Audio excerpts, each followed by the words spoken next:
Graça e a paz do Senhor Jesus. Gratidão a Deus, obrigada, Senhor, por mais esse dia, Senhor, obrigada por mais este momento onde vamos meditar na palavra do Senhor. E hoje o que Deus trouxe aqui ao meu coração, uma palavra muito forte da parte do Senhor para falar com as nossas vidas. Foi o capítulo 9 de Atos dos Apóstolos, onde fala da conversão de Paulo. Conversão de Saulo para Paulo, né? Não só no nome, mas a transformação de vida. Eu já quero começar aqui falando um pouquinho dele. A gente vai falar do chamado de Paulo hoje. Paulo, ele era um judeu. Nasceu em Tarso, por isso que muitos falavam Paulo de Tarso. Ele tinha uma cidadania romana. Ele era um soldado romano. A primeira vez que Paulo aparece na Bíblia aqui foi em Atos dos Apóstolos, no capítulo 7, onde estava acontecendo um apedrejamento de um jovem ali por nome de Estevão, um jovem cristão que pregava o amor de Deus, pregava o amor do Senhor, e ali ele foi perseguido, foi apedrejado até a morte, e Paulo estava lá nesse dia, vendo todo esse acontecimento e não fez nada, porque ele era um perseguidor de cristão, ele era um soldado que perseguia os cristãos, que matava, que mandava prender, fazia coisas ruins, coisas más. Mas no capítulo 9 de Atos, eu vou estar lendo aqui o texto. Este foi o momento da conversão de Saulo, quando ele estava indo para Damasco. Era uma cidade a qual ele estava indo ali para continuar o trabalho ruim dele, perseguir mulheres, homens, quem quer que seja, e conduzi-los presos a Jerusalém. No capítulo 9 diz assim: E Saulo, respirando ainda ameaças e mortes contra os discípulos do Senhor, dirigiu-se ao sumo sacerdote e pediu-lhe cartas para Damasco, para as sinagogas, a fim de que se encontrasse alguns daquela seita, quer homens, quer mulher, os conduzisse preso a Jerusalém. Indo no caminho, aconteceu que, chegando perto de Damasco, subitamente o cercou um resplendor de luz do céu, e caindo em terra, ouviu uma voz que lhe dizia: Saulo, Saulo, por que me persegues? E ele disse: Quem é, Senhor? E disse o Senhor: Eu sou Jesus, a quem tu persegues. Duro é para ti recalcitrar contra os aguilhões. E ele, tremendo e atônico, disse: Senhor, que queres que faça? E disse-lhes o Senhor: Levanta-te e entra na cidade, e lá te será dito o que te convém fazer. E os varões que iam com ele pararam espantados, ouvindo a voz, mas não vendo ninguém. E Saulo levantou-se da terra e, abrindo os olhos, não via a ninguém, não via. E, guiando pela mão, o conduziram a Damasco. Ele esteve 3 dias sem ver, não comeu e nem bebeu. E havia em Damasco um certo discípulo chamado Ananias, e disse-lhe o Senhor em visão: Ananias. E ele respondeu: Eis-me aqui, Senhor. E disse-lhe o Senhor: Levanta-te e vai à rua chamada Direita, e pergunta em casa de Judas por um homem de Tarso chamado Saulo, pois eis que ele está orando. Numa visão ele viu que entrava um homem chamado Ananias, e punha sobre ele a mão, para que tornasse a ver. Respondeu Ananias: Senhor, de muito ouvi acerca deste homem, quantos males tem feito aos teus santos em Jerusalém, e aqui tem poder dos principais dos sacerdotes para prender a todos que invocam o teu nome. Disse-lhes, porém, o Senhor: Vai, porque este é para mim um vaso escolhido, para levar o meu nome diante dos gentios, dos reis e dos filhos de Israel. E eu lhe mostrarei quanto deve padecer pelo meu nome. Ananias foi, entrou na casa, impondo-lhe as mãos, disse: Irmão Saulo, o Senhor Jesus, que te apareceu no caminho por onde vinhas, me enviou para que tornes a ver e seja cheio do Espírito Santo. E logo lhe caíram dos olhos como umas escamas, e recuperou a vista, e levantando foi batizado. Que palavra forte! Total transformação, né? A gente vê aqui que o Paulo era um perseguidor de cristão, matava, mandava prender, fazia, acontecia.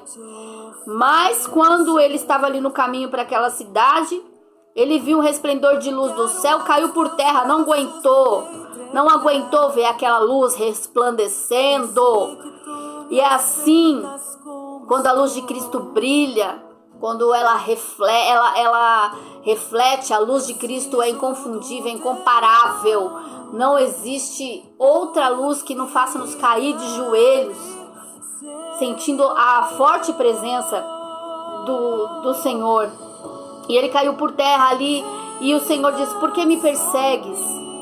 E ali ele ficou sem ver, sem comer, 3 dias, separado ali, isolado, até que o Senhor encontrou o servo dele chamado Ananias e pediu para que ele fosse lá, atrás de Saulo, que ele estava orando. O Saulo de Tarso estava orando, e aquilo chamou a atenção do Senhor, mas porque o Senhor já tinha um propósito na vida dele. E ali já tinha começado o processo para chegar no propósito do Senhor. Muitas vezes eu vejo isso acontecendo nas nossas vidas e outras vidas também. Às vezes Deus precisa nos parar de alguma forma para a gente poder ouvir a voz dele. Paulo, enquanto ele estava no meio da multidão, perseguindo, fazendo e acontecendo, ele estava cego. Estava cego.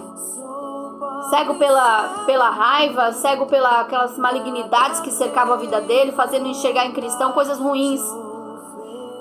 E o Senhor precisava trabalhar no coração dele, para que ele viesse a ser transformado. E fez o quê? Fez ele parar de alguma forma. Cegou ele por alguns momentos. Acredito eu que ele se entristeceu, se isolou, ficou ali sem comer, sem beber, orando, porque ele não conseguia entender o que estava acontecendo com ele ainda. Então ele orava, ele colocava a fé que ele tinha em prática, mas ele não conhecia a verdade. Então ele estava preso ainda, né? Em suas prisões espirituais ali, suas prisões do mundo. E até as pessoas, os homens que estavam com ele, também não viram nada, só ouviam a voz, mas não conseguiam ver ninguém. Quando a luz de Cristo brilha no céu, quando a luz de Cristo vem sobre a nossa vida, realmente há uma transformação. E quantas vezes o Senhor precisa nos parar para que a gente venha ouvir a voz dele? Quantas vezes a gente está no meio de barulho, tanto multidão só faz barulho, e precisamos nos retirar para ouvir a voz do Senhor? E quando a gente não vem, nos retira por si próprio, o Senhor faz-nos parar de alguma forma para ouvir a voz do Senhor, porque ali tinha um chamado, e tinha um escolhido do Senhor, e Deus tinha algo a fazer através da vida dele, ele ia usar a vida dele. Então ele ia passar de ser perseguidor para ser perseguido pela palavra do Senhor. E ali aconteceu, naquele mesmo instante que Ananias foi e encontrou ele na casa, impôs-lhe as mãos, e ele passou a ver, saiu as escamas dos seus olhos, saiu todo o engano do inimigo, caiu por terra.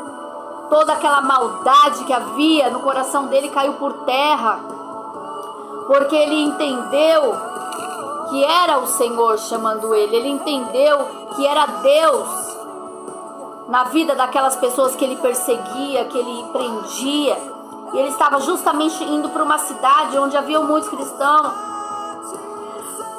e ele iria continuar fazendo a mesma coisa, mas o Senhor Jesus chegou primeiro. Jesus chega primeiro. Aleluia. Então aqui, vamos ficar atento à voz do Senhor. Vamos parar para ouvir aquilo que Deus tem falado conosco. Parar para saber aquilo que Deus tem na nossa vida. Parar para saber qual é o chamado, que é para nós fazermos. Que foi isso que aconteceu com ele. Ele parou, Deus o parou. Eu já fui parada por Deus, não porque era uma perseguidora de cristão, mas porque em algum momento da minha vida eu não ouvi a voz do Senhor, e o Senhor me retirou, me tirou do cenário, de multidão, me tirou de um cenário que Deus não estava no negócio. Para quê? Para que eu viesse a ouvir a voz do Senhor. Então que nessa manhã você venha ouvir Deus falar com você. E ali Deus usou a vida de Paulo como apóstolo em várias situações, e muitas delas, as cartas que ele escrevia às igrejas, para ajudar as igrejas nos seus confrontos ali, dentro da casa do Senhor, eram a maioria tudo quando ele estava preso. Deus usou a vida dele dentro de prisões. Deus usou a vida de Paulo no lugar de conhecimento dele, em calabouços, em prisões. Mas não pela maldade dele, mas sim para que Deus viesse usar a vida dele dentro das prisões. Ele usou Paulo naquele que ele tinha conhecimento de causa. E ele falou para Ananias: ele vai deixar de perseguir cristão, ele vai sofrer por amor do meu nome, ele vai sentir o que é isso. Ele é um vaso que eu escolhi, que vai levar meu nome adiante. Adiante de gentios, adiante de reis. Por quê? Porque ele tinha conhecimento de causa, ele sabia como chegar até essas pessoas. Ele andava com esse povo. E assim o Senhor fez na vida dele. E grande foi o ministério de Paulo. Transformado pelo poder de Deus. Transformado. Quando as escamas caem dos nossos olhos, nós somos transformados por Deus. Uma igreja que me chama muita atenção na Bíblia foi uma das igrejas que ele fundou, que foi Filipenses. Eles tinham um relacionamento muito forte com Paulo, um relacionamento de amizade muito bom. Era uma das igrejas que tinham menos problemas do que as outras. Mas mesmo assim, ele ajudava, incentivando o povo a não se perder do caminho, incentivando o povo a conhecer mais a Deus, a ir mais além, incentivando o povo na humildade, a conservar a unidade, na comunhão e na paz. E a igreja de Filipenses era uma igreja que ajudava financeiramente Paulo a contribuir nas providências para os pobres de Jerusalém, que era de onde ele perseguia as pessoas lá quando ele era soldado romano.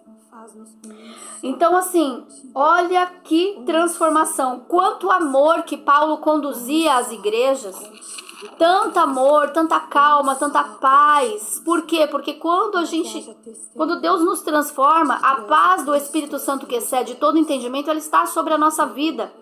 E ali na vida de Paulo foi desta forma, com amor, com zelo, com cuidado. Ele ia sempre ministrando aos corações, mesmo ele estando preso, ele ainda tentava acalmar as pessoas, dizendo: fique em paz, eu estou cumprindo o propósito do proveito do evangelho dentro das prisões, eu estou aqui, está tudo bem, todas as coisas contribuem para maior proveito do evangelho. Isso está lá no capítulo 1 de Filipenses. Então as pessoas ficavam preocupadas com ele, que ele estava preso, e ele tentando ali acalmar o povo e ainda direcionando o povo para que tivesse nos 3 problemas ali, né, que eles tinham, os 3 problemas menores de Filipos, a igreja de Filipos, ele ainda tentava ajudar os crentes desanimados por causa que ele estava preso, algumas sementinhas de discórdia que tinha ali entre 2 mulheres, e algumas causas dos mestres judaizantes e dos crentes de mentalidade terrena. Então eram essas 3 coisas que Paulo falava ali em Filipenses. Mas o que me chama muita atenção é a transformação da vida de Paulo. E que então Deus venha transformar todos os dias, sabe por quê? Que eu falo sempre para o Senhor: eu não quero levar alguém para a igreja. Primeiramente eu quero ser a igreja na vida de alguém. Você tem sido a igreja na vida de alguém? Alguém tem visto a transformação, a mudança na sua vida ao ponto de dizer: não, eu quero ir para a igreja hoje? Sabe por quê? Porque quem vai convencer é o Espírito Santo. Quem convenceu Paulo na transformação do Evangelho foi o Espírito Santo. Então não somos nós não fazemos nada. Mas quando o Espírito Santo toca os corações, há transformação, há mudança. A mudança. Então nesta manhã eu quero ser uma igreja para você que está ouvindo esta mensagem. Eu quero ser a igreja que prega as boas novas, que fala do amor de Deus, o quanto Deus muda, transforma, cura, que é o mesmo Deus que continua salvando, e que você não desanima, que você continua firme.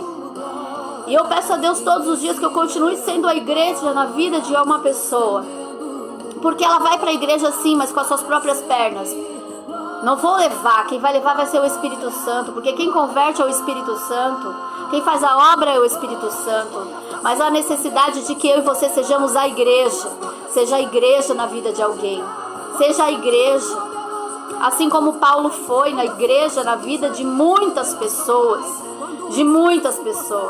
mesmo preso em situações difíceis, ele continuou sendo a igreja de Cristo, porque os pés dele estavam firmados na rocha, que os nossos pés sejam firmados na rocha nessa manhã mais uma vez, em nome de Jesus. E que quando você levanta em oração, o inimigo não tem poder de prevalecer.